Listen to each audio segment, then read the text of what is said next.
Bueno, entonces nuevamente muchas gracias por autorizar la grabación de esta sesión.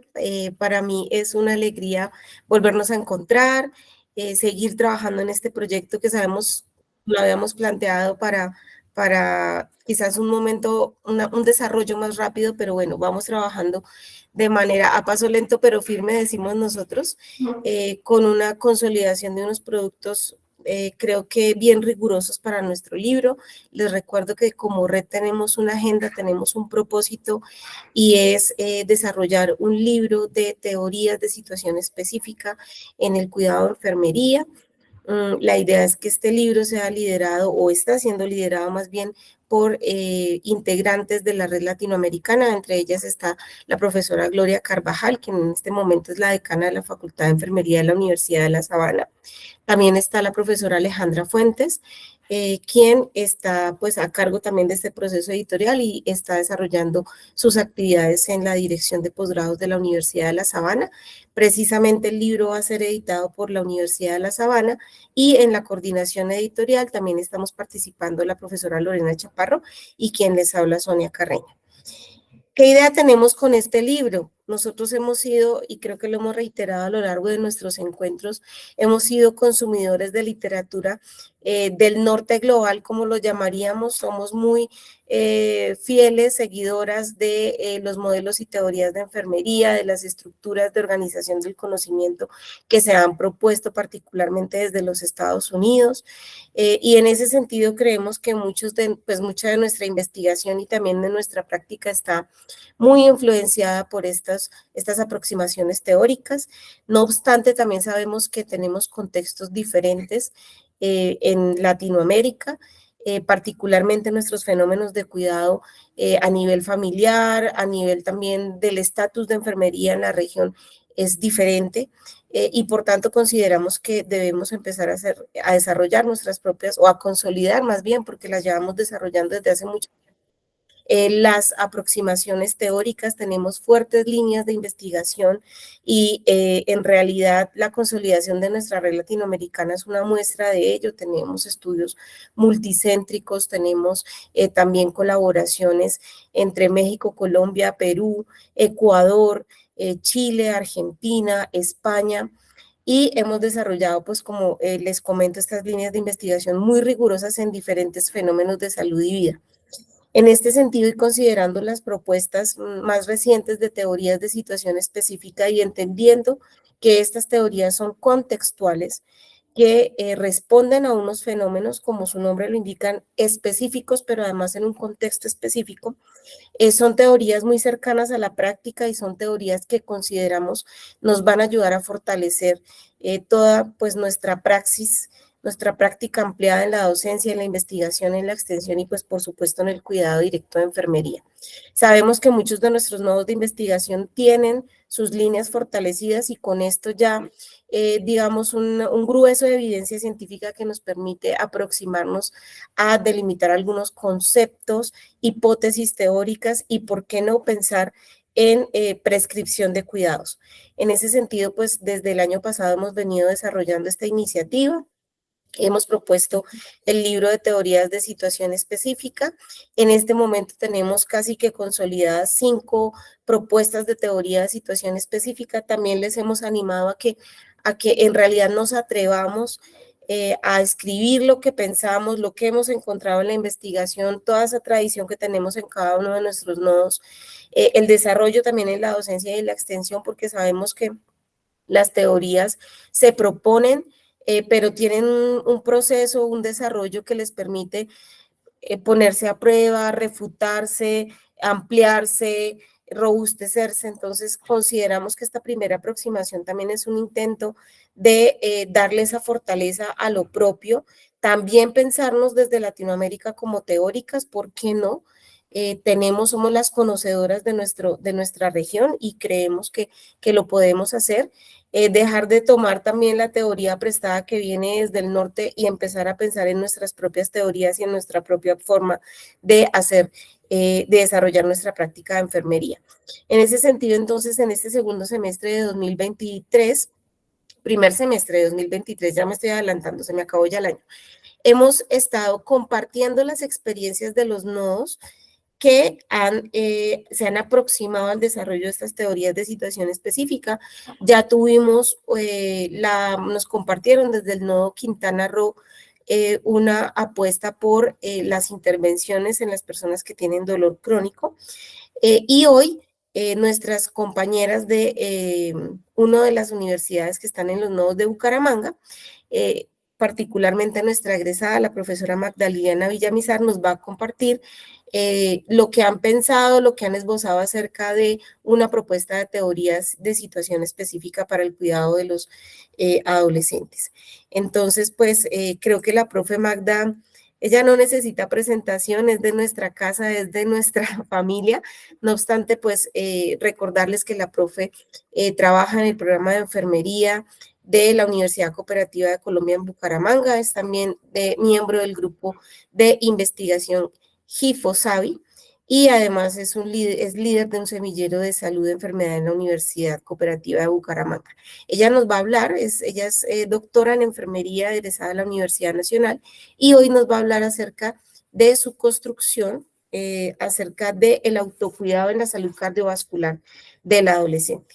Profe Magda, muchas gracias por aceptar exponerte acá, porque creo que de estos encuentros es más las reflexiones de decir, venga, yo hice esto, pero después reflexioné y después dije, no, tal vez lo puedo hacer mejor así. También es la idea que dentro de todo el acervo acá de expertas que tenemos en desarrollo teórico podamos también de alguna manera discutir, debatir, digamos, más allá de opinar, recomendar algunas estrategias a la profe Magda y su grupo para consolidar esta teoría.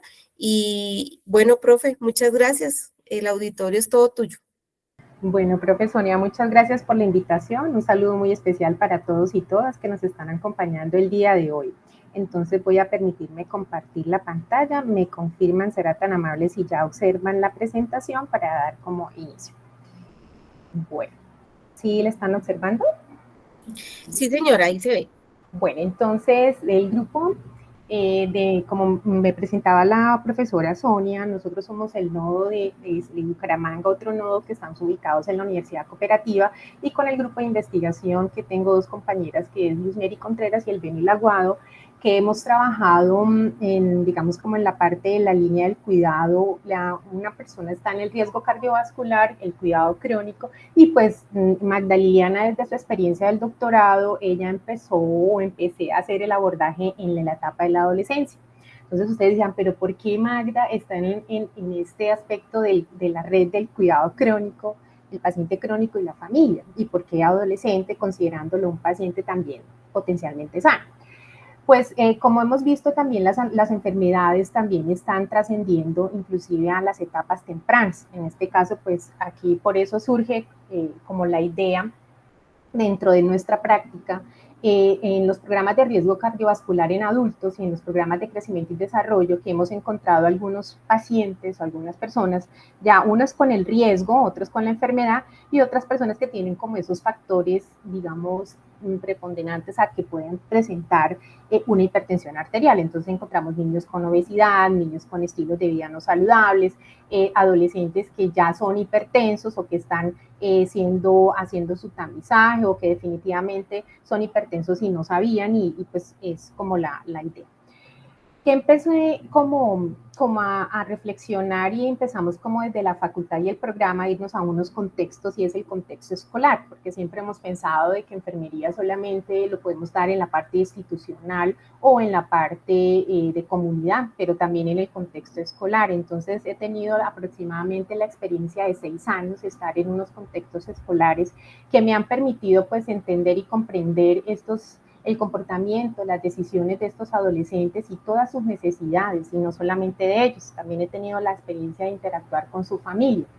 Entonces, cuando estuve en la experiencia de mi tesis doctoral y hacer esa inmersión de campo, ustedes se van a pensar, eso no es fácil abordar a un adolescente. Si a veces es difícil abordar a un adulto o un adolescente, tiene unas ciertas estrategias y características para que él cuente realmente sus necesidades y sus sentimientos, que esos son parte del proceso de la relación como enfermera-persona, que es la idea. Entonces, a partir de esa práctica, entonces empezamos como a observar y a estructurarla, y en esa estructura de la práctica donde íbamos con los estudiantes empezamos a hacer valoración del estudiante, del adolescente. Hay instituciones que nos han permitido, que nos dan el espacio, que nos requieren, y ahí es donde también tenemos digamos, como un escenario potencial para el cuidado también, desde la atención primaria en salud, desde la promoción y la prevención de la enfermedad.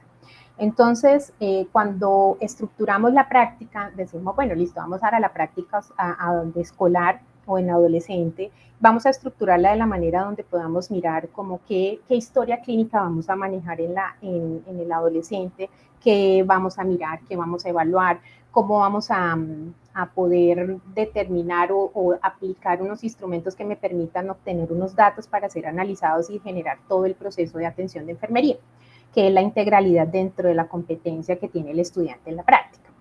Entonces, ahí nos vamos a algunos referentes que son, pues, como la detección temprana de las alteraciones de desarrollo en jóvenes, teníamos los datos antropométricos, peso, talla, tensión arterial, perímetro de cintura, perímetro de cadera, todo lo que hablamos de estilos de vida saludables, actividad física, con todo lo que es la alimentación, consumo de tabaco, el ocio y algunos factores de salud mental.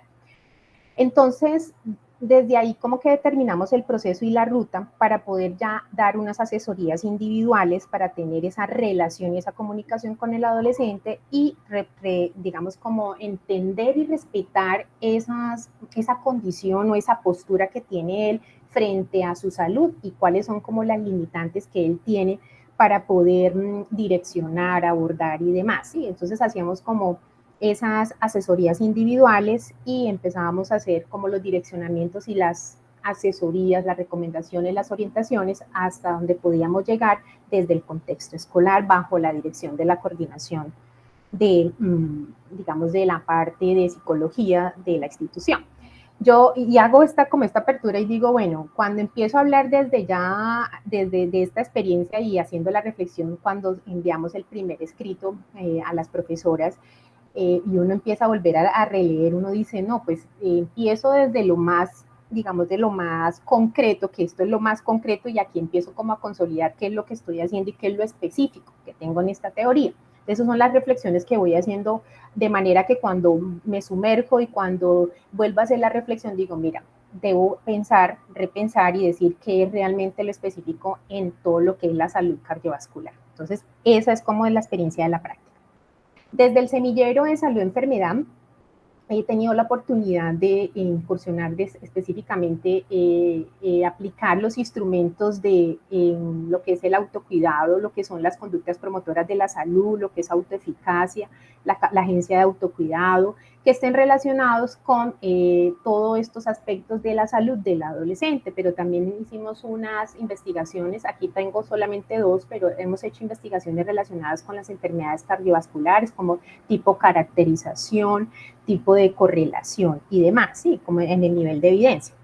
Ya con el grupo, he tenido la oportunidad que en el grupo de investigación tener una serie de investigaciones que me han permitido poder generar unas hipótesis, comprobar y decir, bueno, por este lado son aspectos que nos ha permitido concretar las acciones y mirar el fenómeno de la salud cardiovascular en los adolescentes. Entonces, hicimos y utilizamos el instrumento que generó la Universidad Nacional de la Facultad de Enfermería, la capacidad de agencia de autocuidado, pero aquí no teníamos una condición que era enfermedad, sino un adolescente de autocuidado relacionado con los estilos de vida de los adolescentes. Otro que fue la diada, entonces tomamos al adolescente y la familia, porque también según la literatura y todo en este fenómeno, los comportamientos y los hábitos también son familiares, eso es un contexto que va cambiando y que va interactuando en cada uno de ellos. Y lo otro fueron los estilos de vida saludable en los adolescentes que se han dado. Entonces, resultado a eso, entonces empezamos a mirar, bueno, centrando la idea en el adolescente. Entonces teníamos como varios conceptos. Decían, bueno, esa agencia de autocuidado, estilos de vida, salud cardiovascular, factores de riesgo cardiovascular, porque si bien es cierto, las investigaciones se han enfocado mucho en todo lo que son los factores de riesgo cardiovascular y los estilos de vida. Entonces ahí te dicen, bueno, hay que mejorar los estilos de vida. Entonces, los estilos de vida inician en la etapa de la adolescencia, pero entonces ese estilo de vida en la salud cardiovascular específicamente, ¿en qué lo vamos a enfocar? Entonces, inicialmente hicimos como una búsqueda, bueno, vamos a hacer un análisis de concepto específicamente del autocuidado y la salud cardiovascular. Nos encontramos dos investigaciones que ya se habían hecho en el análisis del concepto de autocuidado y determinaron tres dimensiones que estaban como muy relacionadas desde la vivencia a la práctica. Entonces, la dimensión desde lo físico, psicológico y lo social. Entonces, aquí ellos determinan esos aspectos de ejercicio físico, de alimentación, control de la salud, de los hábitos, del sueño, del descanso. Y también desde la psicología, el estado emocional. Y les quiero comentar aquí algo del estado emocional que inclusive cuando hice la investigación cualitativa de mi tesis y también cuando hemos hecho en la parte de la práctica y de las otras investigaciones mirando esas experiencias y esos significados de los estudiantes, nos llama mucho la atención que el estudiante tiene un cambio digamos, de esas emociones a partir de la misma etapa, porque no solamente puedo mirarlo de por sistema, sino también que es un ser cambiante, que tiene rabia, que tiene, digamos, tristeza, y que no tiene esa, digamos, como ellos me dicen, es que fluctúan mis emociones. Yo puedo estar en este momento contento, al rato me pongo feliz, después me pongo triste, pero es que me da rabia, y no entienden como esa variabilidad de las emociones que están sintiendo a partir de estados hormonales, de situaciones que los rodean, pero hay algo que los mueve a ellos, que es mucho, es el contexto de amigos y el contexto especialmente de esas relaciones amorosas y la relación que tienen con su familia. También en la parte de dimensión, aquí según este análisis de concepto, la autovaloración, las estrategias de afrontamiento y los proyectos futuros. Desde lo social encontramos las redes de apoyo, el uso del tiempo, las actividades de ocio y las relaciones familiares. Entonces aquí cuando empezamos a mirar como estas dimensiones de las investigaciones de la relación del autocuidado, ahí vamos diciendo, bueno, listo, hay cositas que sí realmente nos estamos enfocando y que nos permite mirar desde la parte de salud cardiovascular. Entonces, miramos el concepto de salud cardiovascular, también encontramos un análisis de concepto de la profe, inclusive la profe Viviana Céspedes, y ella con su equipo de trabajo, ella le da un atributo a esa salud cardiovascular, pero aquí esto es como una salud, digamos como la limitante es que ese significado está basado en desde lo adulto, pero como las acciones que ellos van construyendo, pero cuando a ellos le generan los atributos, se definen como esa capacidad de funcionar adecuadamente. Y cuando se va a mirar a la parte ya de la práctica del adolescente, ellos dicen, es hacer las cosas bien, es hacer las cosas bien y que no me afecte. Esas son como la correlación que yo hago dentro de esos significados que ellos expresan. Otros son las necesidades de cuidado y el requerimiento de apoyo y de seguimiento en esa situación de la salud cardiovascular. Entonces ya ellos hacen la definición del concepto como esa capacidad de funcionar adecuadamente mediante la práctica de actividades que realizan esas personas por sí mismas para el mantenimiento del bienestar y la vida. Una vez revisado esos dos, digamos, esos dos conceptos, determinamos alguna revisión de la literatura y una evidencia.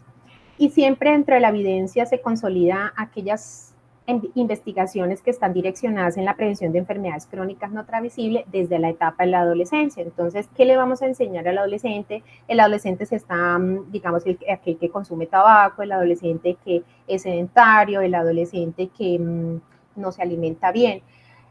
Entonces ahí es donde uno empieza a diferir. Hay adolescentes que sí realmente por sus condiciones sociales, familiares y demás están expuestos a esas situaciones que no les permiten como tener esa capacidad de decisión, tanto de tomar esa decisión y de decir esto, discúlpenme aquí, de tomar la decisión para poder generar ese autocuidado. Entonces, esas investigaciones también nos permiten evidenciar de que hay una población que sí, que realmente está en riesgo, pero hay otra población que también hace sus acciones de autocuidado y que en este momento se están preocupando, especialmente los adolescentes, por aquella apariencia física. Entonces, cuando empezamos a mirar con los dos conceptos, quisimos hacer una revisión y ya veníamos con trabajos de estudiantes de pregrado y con el semillero y con lo que hemos hecho nosotras, una revisión del autocuidado y los factores de riesgo cardiovascular, y encontramos que ya pasa al nivel del nivel descriptivo al nivel correlacional, donde empiezan a ver que sí existe una relación de autocuidado y los factores de riesgo, y que especialmente se evidencia en la obesidad y el sedentarismo.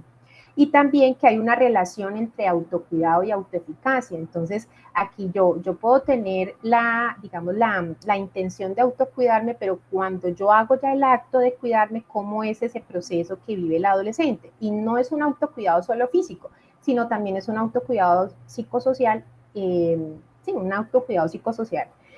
Y lo otro es los estilos de vida y la relación de esos factores de riesgo cardiovascular que están relacionados con el sedentarismo.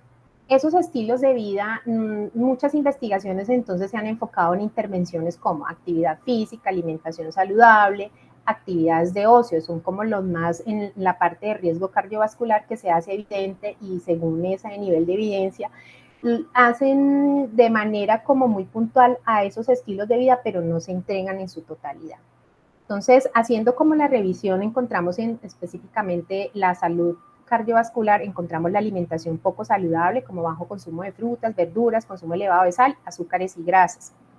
A pesar de que hay políticas que en las instituciones, y pues me enfoco más en el contexto escolar, donde hablamos de la alimentación saludable, el estudiante está expuesto también a ese consumo elevado de azúcares y grasas por ese tipo de alimentación que no debería ser. Entonces, a veces uno dice, no, pero eso en los colegios no debe suceder eso, deben vender alimentación saludable, alimentación que realmente contribuya, pero resulta y sucede que el comportamiento del adolescente, cuando ya tiene esa, digamos, esa adopción de comportamiento, el quitarle ese comportamiento ha sido muy difícil, y las instituciones, pese a ello, han incorporado como actividades que le permitan a ellos poder generar esa alimentación saludable, y digamos como también las condiciones que le brinda la familia frente a este proceso.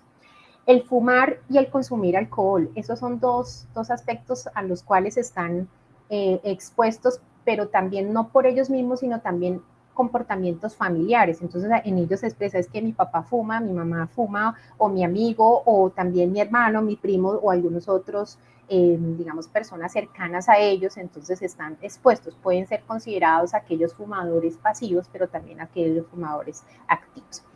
Y en el sedentarismo lo que encontramos es que son estudiantes y adolescentes que están en la nueva era de la tecnología, entonces son aquellos que están en todo lo que son los aparatos electrónicos, juegos, videojuegos, en los cuales que pues están inmersos, y que es la lucha constante de cada uno de ellos, poderlo salir en no encontrar otra actividad o otro ocio, y indispensablemente también hablan de la soledad y de no el acompañamiento de su familia. Bueno, aparte de eso, pues retomamos como viendo desde la teoría de Oren el concepto de autocuidado y los requisitos de autocuidado universal. En el escrito que hicimos en la primera aproximación, una reflexión que nos hacían es, bueno, ¿ustedes tomaron toda la teoría de Oren o solo tomaron o qué conceptos tomamos? Nosotros tomamos unos conceptos de la teoría y unos aspectos del requisito. Entonces, Oren pues establece que el autocuidado es una actividad aprendida por los individuos que es orientada a un objetivo.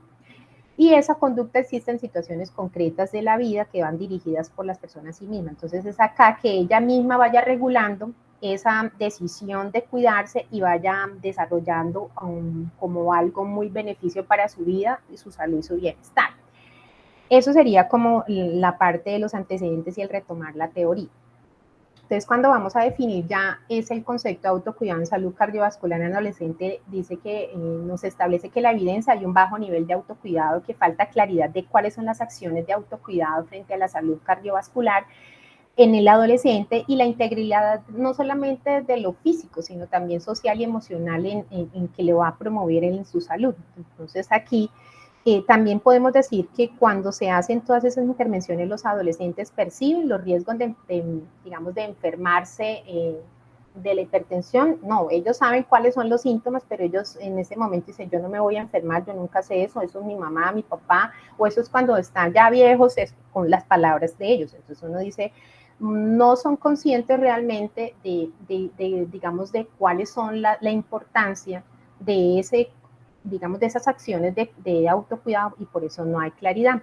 Y ahí hay unas necesidades individuales que realmente ya ellos establecen o dicen, mire, esta es mi necesidad, me está pasando esto, yo no sé, la situación económica, factores que yo siento, necesito ayuda porque me está pasando esto, cuando yo me deprimo me tengo que comer esto porque si no me como esto va a continuar todo el proceso de, digamos, como de empoderamiento. Entonces ellos ya, algunos ya determinan esas necesidades individuales, inclusive lo buscan para pedir orientación.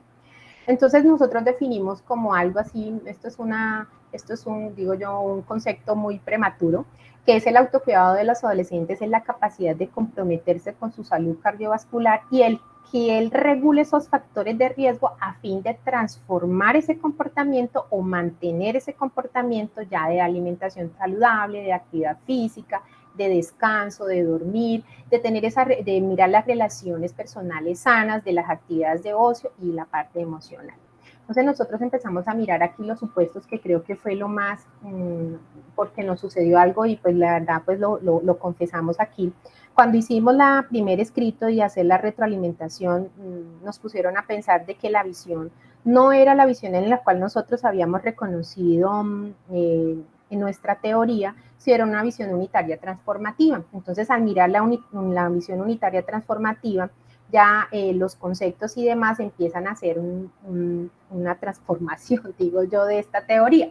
Entonces aquí es algo como muy una aproximación, empezamos de la perspectiva filosófica, desde el posmodernismo y postestructuralismo, donde encontramos que el adolescente se encuentra en un cuidado de sí mismo respecto a ese autocuidado de la salud cardiovascular, que él hace es un conocimiento personal para generar un patrón de conocimientos y que ese patrón o en ese proceso está influenciado por el contexto y las alimentaciones. Entonces, aquí se reconoce una realidad múltiple, contextual y que tiene unas particularidades específicas en la salud cardiovascular. Entonces, aquí, como les decía, la visión es unitaria transformativa según esta aproximación, donde concebimos a un ser humano único que experimenta un cambio desde lo biológico, físico, emocional y social, y que se encuentra en un constante autoconocimiento, autodescubrimiento, y que es un ser activo, pero que también es independiente, y en esa independencia lo que buscamos es que él se autocuide y que se relacione con otros, a pesar de que pues él es una persona inquieta, curiosa, que tiene muchas dudas, también con los cambios que vive, pero sin embargo es una persona indecisa para tomar decisiones, pero también que a pesar de esas indecisiones, él tiene esa capacidad de aprenderse, de adaptarse para satisfacer todos esos requisitos de autocuidado y reflexionar sobre su actuar y riesgos que puedan afectar a su salud cardiovascular. Esto, inclusive cuando decimos reflexionar, ustedes dicen, y de pronto se preguntarán, un adolescente de pronto no hace ese proceso, es una persona que está viviendo unos cambios, él reflexiona, él sí reflexiona, y él en algún momento cuando no está cuando sale o cuando, digo, se expone como ser humano y como persona y con lo que él quiere, él sí reconoce que él debe tener una manera de actuar diferente y que está haciendo cosas mal, pero no sabe cómo poder encaminar esas acciones de autocuidado. La salud es vista como un proceso en que el adolescente se desarrolla el autocuidado pues para mantener esa integridad física, emocional y social, ¿sí? Generando ese bienestar, promoviendo una vida activa en la salud cardiovascular y que adquiere unos patrones de alimentación sana, descanso, sueño, actividad física, uso del tiempo libre y el manejo de esas emociones, que está integrado por un entorno en el cual interactúa. Entonces aquí esta salud está muy relacionada también con aspectos del entorno. Y la parte de enfermería es aquella que va a identificar las necesidades únicas, las limitaciones de conocimiento, el comportamiento de autocuidado en la salud cardiovascular en el adolescente, y ella va a reforzar e impulsar que el adolescente, en el adolescente se promueva esas capacidades de agencia de autocuidado mediante la detección, el seguimiento, para efectuar esos estilos de vida como la alimentación sana y demás. pero también ella va a potenciar en el adolescente esa independencia y ese reconocimiento de esas condiciones que él puede mirar, digamos, como cosas positivas y negativas para poder mantener su bienestar y transformar las conductas de riesgo. El ambiente está muy unido, según con esta visión, en la persona, ¿sí? Entonces es un ambiente, un entorno recíproco, cambiante, pero que está relacionado constantemente con esos seres significativos. Y aquí los seres significativos están, pues, sus pares, sus amigos, sus padres, y también, pues, aquí abajo, de pronto al final, pero ellos especialmente reconocen sus pares y sus amigos como la primera línea. Las condiciones o circunstancias que influyen en las decisiones de autocuidado. Entonces aquí también está la parte económica, la parte cultural, la parte social, las pautas de crianza de la familia y el ambiente escolar. Eso le va a permitir, pues, a él realizar esas acciones a fin de mantener su bienestar y responder a esas necesidades. Entonces aquí en el ambiente lo que queremos es que sea un aspecto, y es como el desafío que hemos tratado de hacer en la práctica, de tener esa relación de esas mismas acciones en el colegio, en la familia y en su entorno, porque no solamente es el entorno escolar, sino que él también adopte esos comportamientos en su vida diaria. Y aquí también se va a contemplar esas necesidades o esas necesidades sobre las decisiones que él pueda reforzar, sustituir, transformar con un trabajo colaborativo, ¿sí? Con padres, profesores y el personal de salud que estamos inmersos. Bueno, entonces eso sería como una pequeña aproximación de nuestros conceptos. Sé que requieren como una transformación de acuerdo a toda esta reflexión y este análisis que pues hemos realizado, y al día retomar cada uno de ellos. Respecto al concepto, a los conceptos previstos de la teoría, pues tenemos los principales, que son la adolescencia y la salud cardiovascular. Entonces ya sabemos que la adolescencia es una etapa entre la niñez y la edad adulta que inicia pues unos cambios puberales, que se caracteriza por esas transformaciones, considerándolos un periodo de adaptación fundamental para determinar independencia y estilos de vida saludable en la etapa adulta. Y la salud cardiovascular la concebimos nosotros como esas prácticas de autocuidado de los adolescentes que lo realizan por sí mismos a fin de mantener su bienestar y su vida. Y el autocuidado lo definimos de acuerdo a la revisión como un proceso activo, es un proceso voluntario, independiente, que se evidencia en esas acciones personales, que es el reto que el ser humano, en este caso el adolescente, pueda satisfacer sus necesidades, donde él mismo va a comprender cuáles son los comportamientos saludables cotidianos desde lo físico, emocional y social, y que este cuidado de sí mismo implica pues reconocer esa acción propia que debe cambiar, debe realizar y mantener ese, digamos, ese funcionamiento desde su salud. Y la capacidad de agencia de autocuidado es llevar a esas acciones de autocuidado en su vida diaria. Entonces, yo puedo querer en ese proceso, pero aquí ya es llevarla a su vida diaria, que es un proceso espontáneo, que no es forzado, porque algo que no podemos es imponer en esta etapa, sino tratar de conciliar y poder generar esas metas y estrategias para que él pueda hacer de manera espontánea o vaya transformando y mejorando un comportamiento. Entonces yo, si digamos, si detecto un estudiante que está fumando, no le voy a decir que deje de fumar, porque eso, cuando uno le dice deje de fumar y me dice eso, es imposible, porque yo, si no conozco el contexto familiar del estudiante, ¿cómo voy a dejar que deje de estudiar? Esas son como las respuestas que nos dan ellos. Yo, ¿cómo voy a dejar de fumar si es que mi papá fuma todas las noches y ya tengo la necesidad de fumar? Entonces hay que revisar esos aspectos de autocuidado en ese proceso espontáneo, que es un aprendizaje, que también requiere el conocimiento. Entonces ese conocimiento no es igual un adolescente de 10 años a un adolescente de 16, 17, 18. Entonces hay que revisar y también determinar ese conocimiento que me va a permitir poder interrelacionar esa toma de decisiones como una habilidad para la vida. Y pues eso también le va a permitir a él distinguir qué cosas debe mejorar, qué cosas debe controlar, qué cosas debe comprometerse y qué acciones debe estar relacionadas con todo lo que es el comportamiento saludable. Y ya las necesidades de autocuidado pues son esas acciones necesarias, condiciones específicas propias del adolescente que debe realizar como ser humano y que está influenciado por el entorno, y que eso va a condicionar esa capacidad como ser humano para poder transformar y poder realizar esos estilos de vida. Y por último, los factores condicionantes básicos ya son aquellos factores internos o externos del individuo que pues le van a afectar esa capacidad de ocuparse de su autocuidado. Entonces aquí estos factores Si nosotros no los abordamos, si no podemos aislarlos, no vamos a poder conseguir estos aspectos del autocuidado en el adolescente. Esos son como los cambios que nosotros hemos realizado y lo que llevamos como en esta transformación de ese ir y venir. Tenemos digamos, un desafío que es concretar todas las afirmaciones desde las hipótesis teóricas para las declaraciones, pero hemos tenido como esa reflexión de los conceptos, de cómo graficar, cómo nos relaciona, qué nos falta y que de pronto podamos desde la práctica aportar porque tenemos como las ideas y poder relacionarlo y con la visión, entonces esos aspectos nos han puesto a pensar y a reflexionar.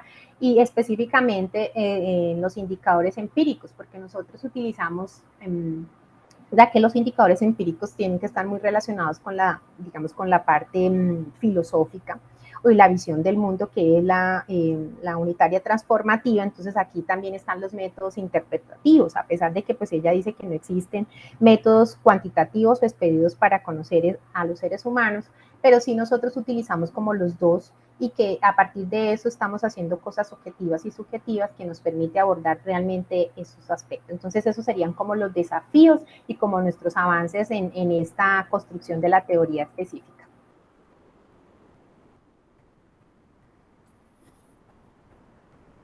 Bueno, Magda, muchas gracias por compartirnos todos estos retos.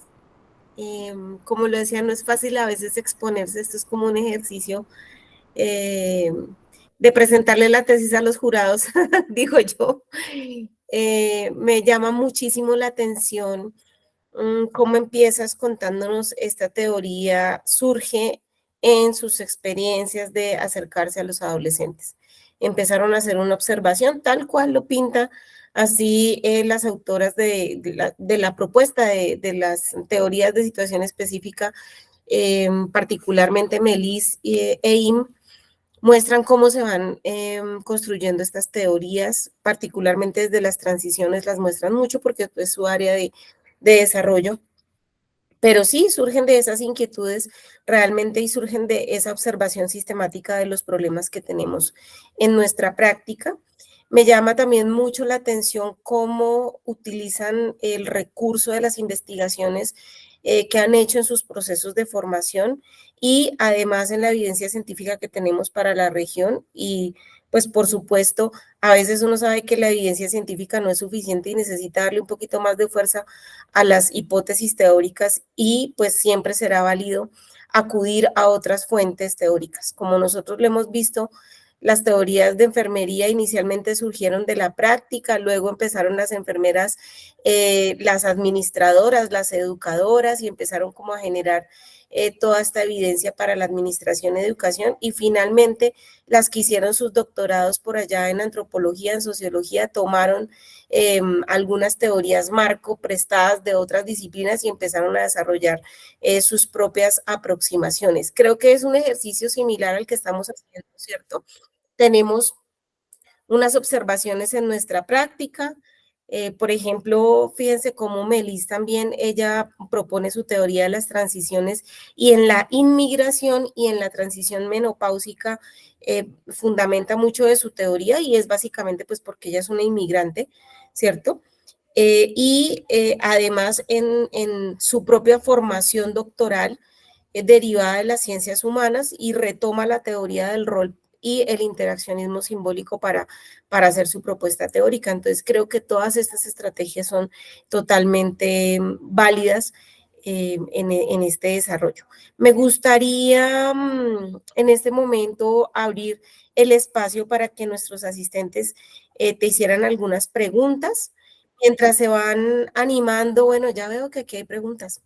Voy a darle la palabra entonces a Kevin. Kevin, adelante. Muchas gracias, felicidades por la propuesta, súper interesante. Mi tesis doctoral también va por algo parecido. Tengo una pregunta.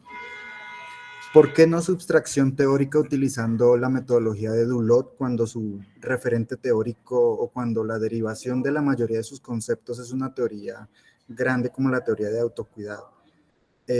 ¿Y por qué utilizar Melis y no Dulot? Profe Con Dios Sonia, mío, esa es una pregunta. Kevin, mejor dicho, te lanzaste con toda. Excelente, me parece excelente este espacio. Profe, adelante. Profe Magda. Bueno, pues realmente sí, no teníamos contemplado como otro autor, sino direccionando específicamente lo de Melis, no lo habíamos contemplado, ¿sí? Entonces como que empezamos a hacer el ejercicio a partir de la invitación de la red y empezamos como a hacer las primeras aproximaciones de esta teoría y del autocuidado, como pues usted lo dice, solamente retomamos el concepto, estamos desarrollando otros aspectos y tomando de otros autores esas relaciones y esas características que me permitan reafinar realmente la teoría y esos indicadores empíricos. No quiere decir que solamente sea de Oren, sino también otros autores que me van a permitir poder delimitar los conceptos y mirar las relaciones de esos conceptos. Entonces, es por eso no lo teníamos contemplados, pero sí creo que deberíamos revisarlo si es una nueva propuesta. A mí me parecería súper chévere y aprovechando que Kevin nos comparte que está haciendo su tesis doctoral en esta área, si de pronto tuvieras, bueno, alguna bibliografía recomendada, si nos pudieras desarrollar un poco más esos referentes teóricos que tú tienes mapeados, de pronto que nos cuentes un poquito cómo es esa correlación entre lo que están proponiendo las profes de Bucaramanga y lo que tú has encontrado en tu tesis, porque creo que ese ejercicio les puede permitir refinar lo que están construyendo. Sí, sí, señora, con gusto ya les comparto aquí por el chat. No sé si deseen que comparta el documento principal. Sí, si es de tu agrado compartírnoslo, por supuesto, estamos acá abiertas. Listo. Pues la sustracción teórica de Dulloc, permítanme.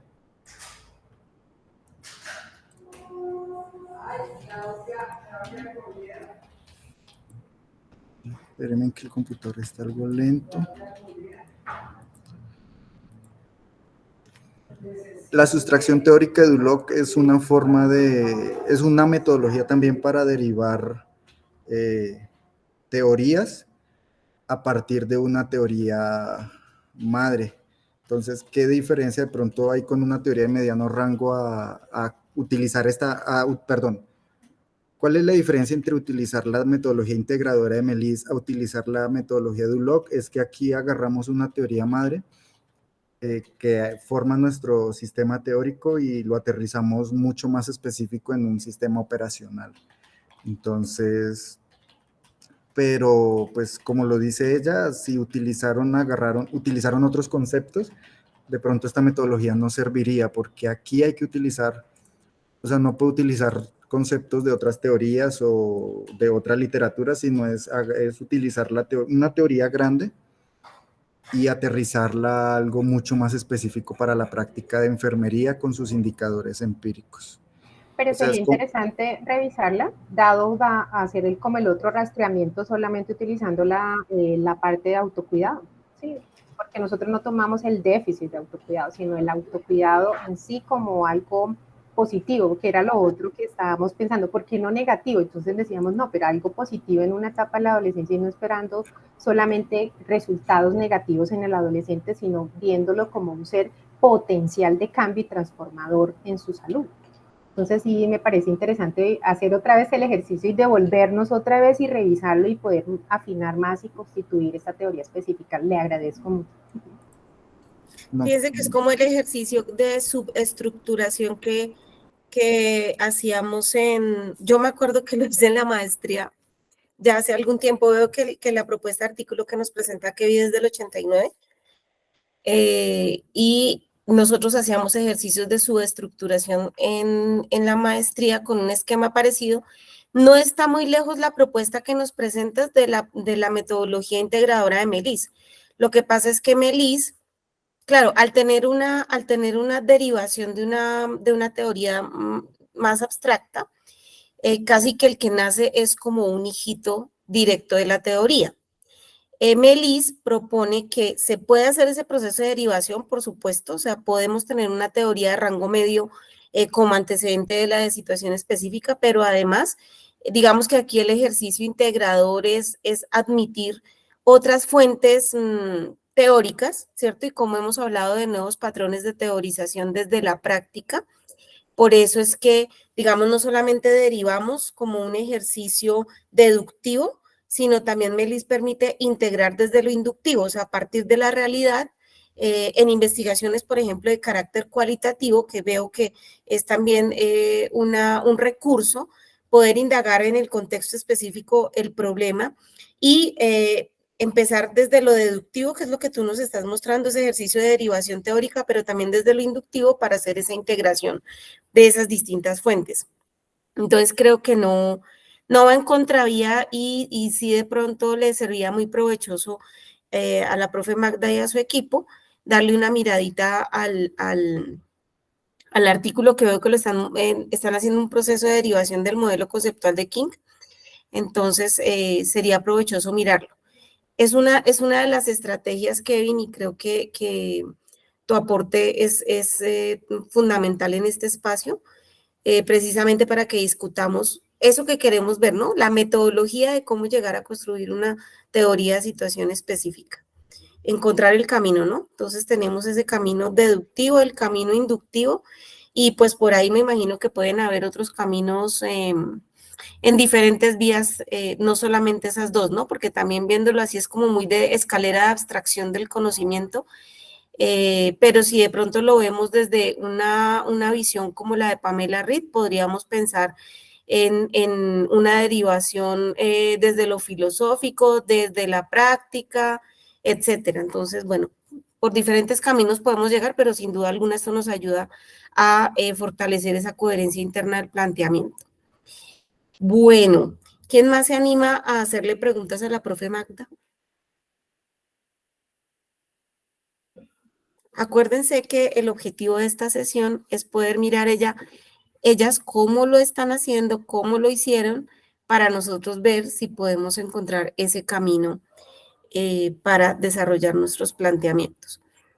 Yo veo, Magda, que están ustedes en esa fase de los indicadores empíricos.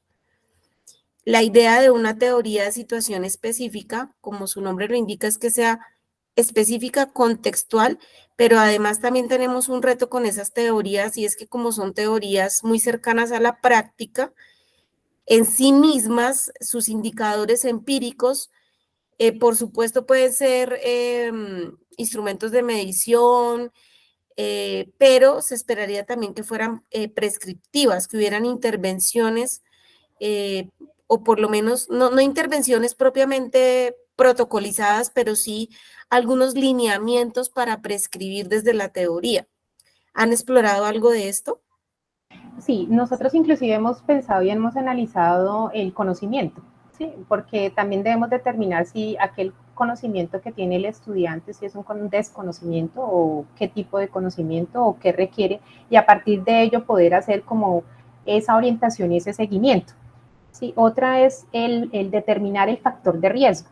Y al determinar del factor de riesgo, generar unas acciones en las cuales se van a conciliar con el adolescente y él pueda determinar cómo va y en ese seguimiento, en eso. Sí hemos pensado en esa parte predictiva, pero entonces lo estábamos relacionando, o cuando estábamos pensando era en la visión, que tuviera como la congruencia de eso, pero entonces pensándolo con lo que nos dices, ahí en la consulta y el análisis que yo hago con el adolescente y en la interacción con eso, estoy dando esa parte de cómo se siente, de cómo le ha ido, si le ha sido difícil, qué le dificulta. Eso podría ser como ese abordaje. Gracias, profe. Yo creo que mi recomendación sería, ustedes están pensando en intervención, en una teoría en el marco de la visión unitaria transformativa, y hay algo particular de esa visión unitaria transformativa, y es que cuando vemos las relaciones enfermeras o enfermeros sujeto de cuidado, quien tiene el poder es el sujeto de cuidado. ¿Sí? Entonces, en ese sentido, y muy en consonancia con lo que tú nos decías, ¿no? Yo no le puedo decir a un adolescente que deje de fumar porque finalmente la decisión está en ellos. Hay que pensar en unos lineamientos quizás que les pudieran servir como orientaciones de intervenciones que pudieran ser como el cómo, el con quién, ¿cierto? Veo que ahí hay algo de pares que es importante también que mencionas, el dónde, ¿cierto? Uno siempre se pregunta, bueno, ¿quién es el que tiene que interactuar con el adolescente para que desarrolle ese proceso de toma de decisiones frente a cesar un factor de riesgo o a no incurrir en un factor de riesgo, ¿sí? ¿Es que lo tiene que hablar con sus papás o es que es una intervención de enfermería o es una intervención en el entorno educativo? ¿Cómo sería eso, no? Ese qué, cómo, cuándo, dónde, con quién, ese tipo de lineamientos que pudieran aproximar a profesionales de enfermería a desarrollar intervenciones con adolescentes de cara a la prevención de riesgos cardiovasculares, ¿no? De factores de riesgo para la salud cardiovascular. Ese sería algo, creo que en lo que podrían pensar. Y nuevamente pensando, fíjense que, por ejemplo, en cuidados paliativos nosotros hablamos de modelo de toma de decisiones compartidas. Esos modelos de toma de decisiones compartidas son típicos de la visión interactiva e integrativa, porque es un poder compartido. Pero acá, ¿cómo será el modelo? Estamos en un proceso con las adolescentes donde ellos están haciendo su emancipación de sus papás, del sistema, ¿no? Hoy en día ellos se emancipan del sistema, etcétera. ¿Cómo será ese proceso de emancipación acompañado y cómo se llamará ese proceso de toma de decisiones no compartidas, sino un proceso de toma de decisiones quizás será autónomas? No sé cómo se podrá llamar, nuevamente en su empoderamiento del cuidado de su salud cardiovascular. Entonces, solamente lo dejo ahí como unas inquietudes, profe, que quizás les puedan servir para desarrollar los indicadores empíricos. La profe Luz tiene una pregunta, profe, adelante.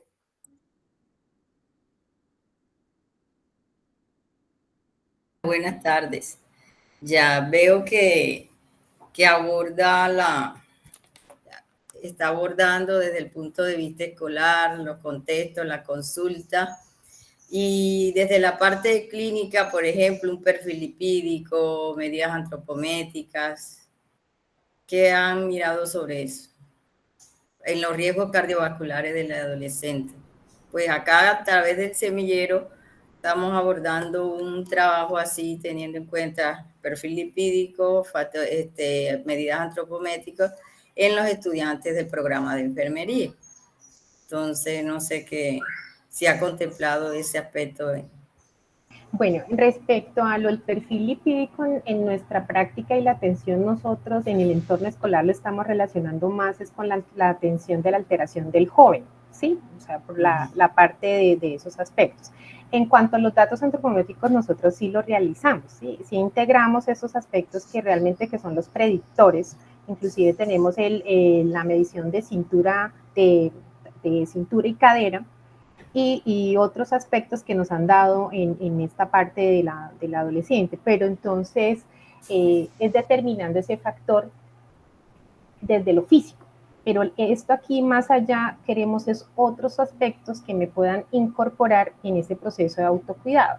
Porque a veces hay adolescentes que no probablemente tengan la tensión arterial alta, pueden ser delgados, su constitución delgada, pero tienen factores de riesgos que sí. no van a, o sea, no es el único determinante para decir que está haciendo o está, como digo, como que es el resultado de que no se está cuidando, sino hay otros factores que están influyendo en él y que necesitamos que él los conozca y que él no los adopte en su etapa de adolescencia para que le afecten a su etapa adulta.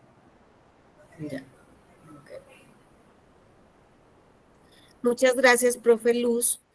Bueno, creo que esta es una pregunta que nos haría un tomador de decisiones en salud, ¿no? Yo viene la enfermera Magdaliliana de la Universidad Cooperativa a proponerme, mire, señor alcalde, señor secretario de salud, señora alcaldesa o secretaria, tengo un programa de promoción del autocuidado en los adolescentes para la prevención de factores de riesgo para la salud cardiovascular. Entonces, claro, esas personas le van a preguntar, le van a hacer una pregunta así seguramente. Y creo que también es una pregunta que nos ayuda a reflexionar mucho, porque nuestras teorías no pueden ser de consumo interno, no pueden ser solo endogámicas, como decimos, ¿no? Tiene que ser algo, para una teoría tiene que caracterizarse por su simplicidad, ¿no? Por la parsimonia que nos hablan algunas críticas teóricas. Y es que debe ser sencilla de entender, sencilla de aplicar, viable. La sencillez también es que sea viable de aplicar en la práctica. Y la viabilidad de esto, pues la hace la operacionalización de sus conceptos y sus hipótesis teóricas. Y además, pues si es contextual, debe estar en consonancia con las políticas de atención al adolescente, de abordaje de los adolescentes en diferentes ámbitos. Entonces, creo que también, por eso nosotros vemos a veces dentro de los antecedentes de nuestras teorías, toda esa parte como del perfil epidemiológico, de políticas, de tendencias del abordaje en la región, ¿no? En la región. Nosotros creo que cada vez estamos viendo, yo no sé si eso valga la pena de pronto darle una revisada. Los jóvenes de nuestra generación son jóvenes de causas, ¿no? Ellos están en la causa feminista, están en la causa, no sé, no vamos a llamarlo de control de natalidad, no quiero entrar tampoco en controversias acá, en la causa, ¿qué más? Lucha contra el sistema por el patriarcado, bueno, ellos son de muchas causas, ¿no? Y parece que en las causas han encontrado ese sitio común para encontrarse e identificarse, entonces probablemente también se pueda mirar en ese aspecto de las causas por las cuales luchan los adolescentes hoy en día, los animalistas, bueno, todos ellos. Mirarse es que en eso también tiene alguna influencia en ese autocuidado, ¿no? Creo que cada vez también esta generación está siendo más consciente del cuidado del planeta. Y en el cuidado del planeta, por ejemplo, hay muchos adolescentes que ya no consumen tantos productos de origen animal, precisamente por el cuidado del planeta, de los animales. De pronto esas vías también son una forma de pensarse en orientaciones para intervenciones en el marco del autocuidado. Sí, yo quería agregar una cosita y es como aquí hablando con la red y conversando, haciendo las reflexiones. En la práctica nosotros siempre nos dicen hay que abordar y orientar al adolescente, pero nosotros no tenemos una consulta propia, ¿sí? Una consulta propia y no hemos demarcado en la práctica esa necesidad de esa consulta y esa orientación. Nuestro enfoque ha sido más a la educación, a la información y de pronto a la transformación, pero no podemos pensar o delimitar que esas intervenciones puedan ser efectivas o no efectivas, ¿sí? Entonces, siempre me he hecho eso como esa pregunta y sí, hablamos de la etapa de adolescencia, todo en la adolescencia, todo lo crónico, pero cuando nos vamos al sistema de salud estamos un poco ausentes o delimitados solo en ese proceso educativo. Y creo que otra lucha que tengo es que la enfermera escolar debe existir también en Colombia. Entonces, hay unas enfermeras que están ahí siendo pioneras en esta parte y que no solamente en las enfermedades no transmisibles, sino en otros aspectos que son importantes en el adolescente de una manera integral. Esa es como la reflexión que he hecho en la práctica y con todo lo que tú decías, bueno, y cómo le dices al secretario de salud, cómo lo implemento, cómo lo abordo, cuál es este perfil y qué se podría mejorar en la atención de los adolescentes, porque realmente eso, lo que tú dices, Sonia, es la transformación de poder hacer cambios en nuestra sociedad y especialmente en la salud. Bueno, aquí tenemos una felicitación de la profe Rosa Morales Aguilar. No sé si hayan más preguntas de los asistentes o quizás también algunas recomendaciones, no sé, Magda, de alguno de los retos que están enfrentando ahorita para la escritura, para hacer las derivaciones teóricas, para hacer la extracción de hallazgos de literatura, para construir conceptos. ¿Te gustaría de pronto en alguno de los asistentes que está algún apoyo, no sé, opinión, sugerencia frente a algún reto que están enfrentando en la escritura? Pues el problema en este momento es como el tiempo, ¿no? El tiempo y realmente pues estamos como cierre de semestre y demás, pero sí, todos unidos, las cosas unidas y cualquier apoyo, orientación para nosotras es muy valioso. Entonces, sí, no hay toda plena disposición de nuestro equipo. Listo, Magda, muchas gracias. Estoy en este momento compartiéndoles el link de asistencia a esta reunión. Recordarles que seguimos en este ejercicio. Estamos en la coordinación editorial de este proyecto, la profesora Gloria, la profesora Alejandra Fuentes, Lorena Chaparro y yo, súper atentas a las propuestas que tengan. Ustedes saben que estamos ahí a través del chat de la red. Sabemos también que hay un grueso de estudiantes de doctorado, egresados también del doctorado que han trabajado también fuertemente en revisiones sistemáticas de literatura muy rigurosas, en intervenciones, en estudios predictivos, explicativos, que seguramente nos pueden servir de insumo también para hacer estas producciones de conocimiento propios de nuestra región. Así que les animamos a que, sabemos que estamos ya acercándonos al fin de semestre, que estamos un poco cortos de tiempo, pero a que no pierdan el impulso de pues atreverse a comunicar y a ponerle un nombre y apellido, ¿no? Una teoría de situación específica, quizás no dejar la modestia a un lado y atrevernos a pensar que desde Latinoamérica también podemos hacer este tipo de propuestas.